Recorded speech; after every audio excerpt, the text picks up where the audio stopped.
forces of the material nature, Krishna says in the Bhagavad Gita, are formidable. Daivahi esha gunamayi mama maya duratyaya. It's very difficult, in case you haven't noticed, to navigate the material world. There's always something inscrutable coming towards us that we have to deal with. And Krishna recommends that the solution is something beyond just trying to adjust to the changes that take place on the material level. One has to make a categorical change, which is to move to higher ground, meaning that one has to rise to a spiritual platform.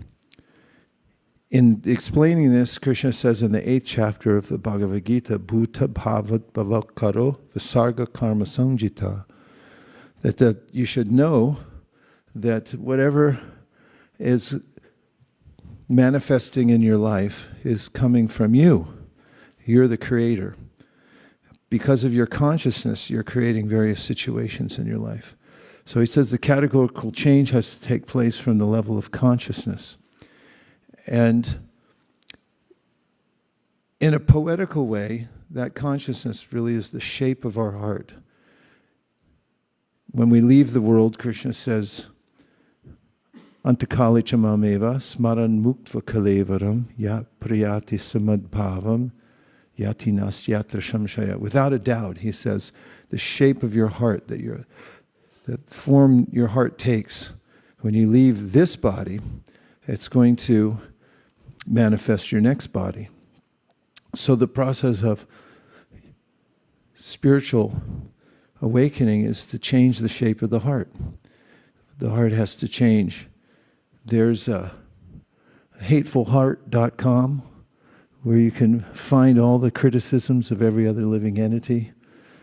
And then there's the Krishna conscious heart, which is fully dependent on Krishna and is in a state of compassion, forgiveness. And that can be achieved according to Lord Chaitanya Mahaprabhu's spiritual master, Srila Ishvara Puri, who taught Lord Chaitanya Mahaprabhu the technique. That's by one method alone, and that's by chanting the Lord's names. If you want an explanation of how that came to be, there's an excellent class that was given by His Holiness Bhanu Swami in Mayapur recently, where he gives the history of how the main process of chanting Hare Krishna came to be. Suffice it to say that all other processes are included within the chanting of Hare Krishna. This is one of the conclusions of the Srimad Bhagavatam. Whatever people used in previous times to change the shape of their heart, it can all be done, or can only be done, in this age of Kali by chanting Hare Krishna. It's a simplified process for an age that's very complicated. So the most important activity that we do every day is chanting the Hare Krishna Maha Mantra, especially with a vow to finish at least the number of rounds we vowed for. 16 rounds is called the Sankhya Purvaka, spiritual strength that's been given to us by our founder Acharya. So if we can come to that level, then we have a regular practice that will transform the heart.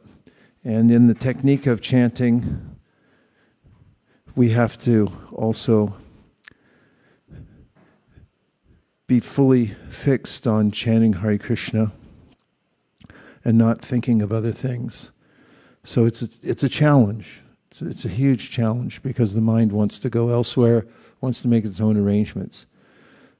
But Lord Chaitanya teaches us that if you simply focus on chanting Hare Krishna during the allotted time, then you'll make great progress in spiritual life and you won't miss anything else. You're not missing out.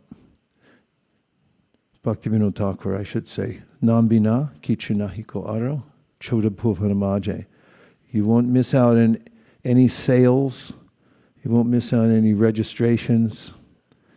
You won't miss any paperwork that you were supposed to, any investment opportunities, any meal times. Everything's there within the chanting of the holy name. So we're very fortunate to have a process that's authorized, that's vetted by all the previous acharyas, and that we've been given on a golden platter and asked to simply follow this and everything else will be done. Just a brief discussion in the name of Sambandha Jnana. There's a way in which, in Brahma Samhita, Kṛṣṇa at the end says, Yadrishi Yadrishi Shraddha Siddhir Bhavati Tadrishi. The more that one's Shraddha increases, the more one can be understood to be advanced. The more one advances, the more one's faith increases. And the definition of Shraddha is given in the Chaitanya Charitamrita, Shraddha Shabde Vishwas Kahe Suridhanishchoy Krishne Bhakte Koila Sarva Karma Krita Hoy. And that is an ever-increasing understanding that the most important activity is chanting, and that everything is subsumed in that chanting, as in Vedeshu Yagneshu Tapasu Chaiva Daneshu Yat Punya Palam Pratishtam Atyeti Tat Sarvam Vinam Baditva Yogi Param Stanam Upaiti Chadyam.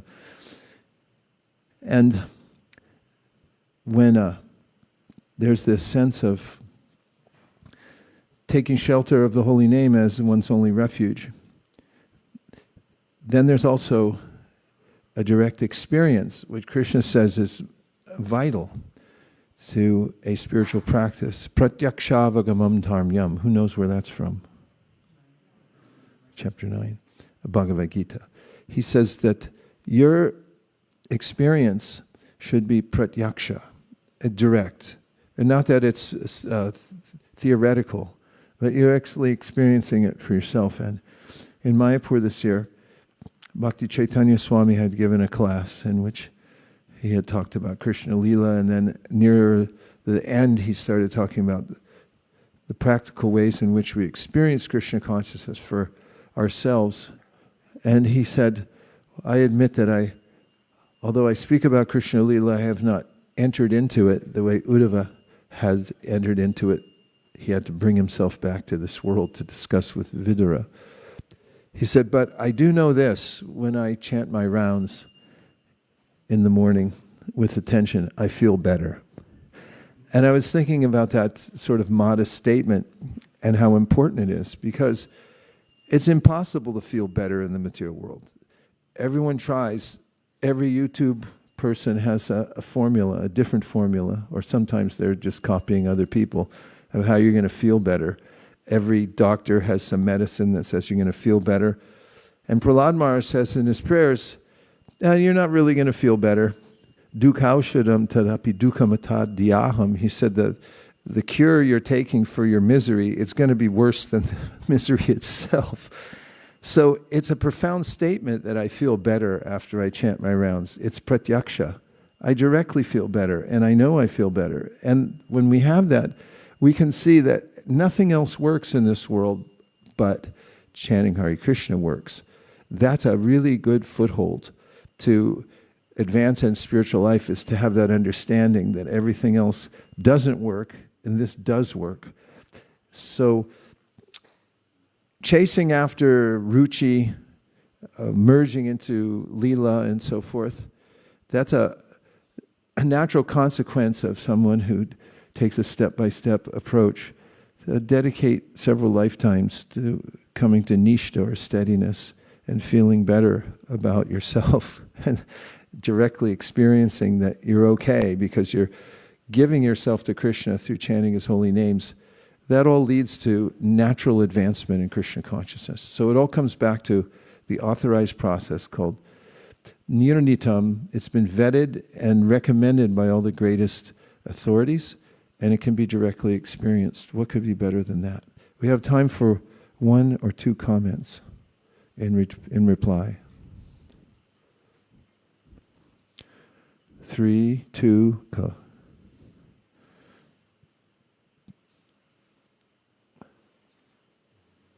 Hare Krishna Guru Maharaj, done with Pranam Jai Shri Prabhupada.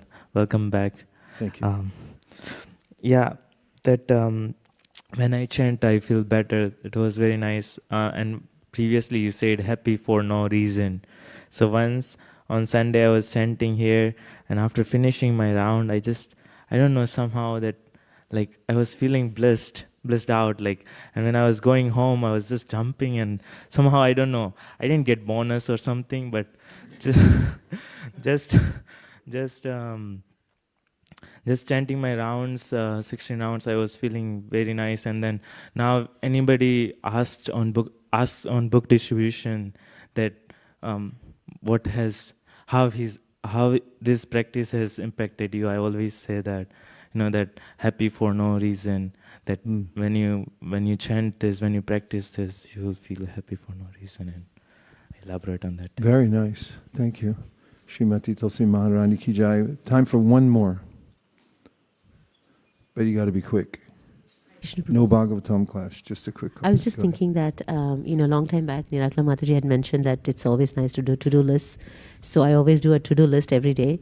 And then she when you mark it off, it's very big achievement. But yesterday I was looking at my to-do list and it looked pages and pages. And I was very worried. But then I was just thinking that I was sitting down chanting.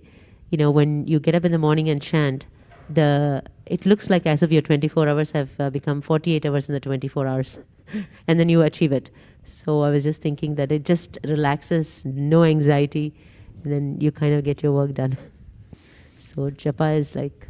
Yeah, but so somebody asked Prabhupada how it worked in Vrindavan, that Kṛṣṇa would walk casually with his friends from one forest to the next when some of them were miles and miles away. And Prabhupada described how, and it's described in the Rama Samhita, Shweta Dweep, Goloka, is like a lotus.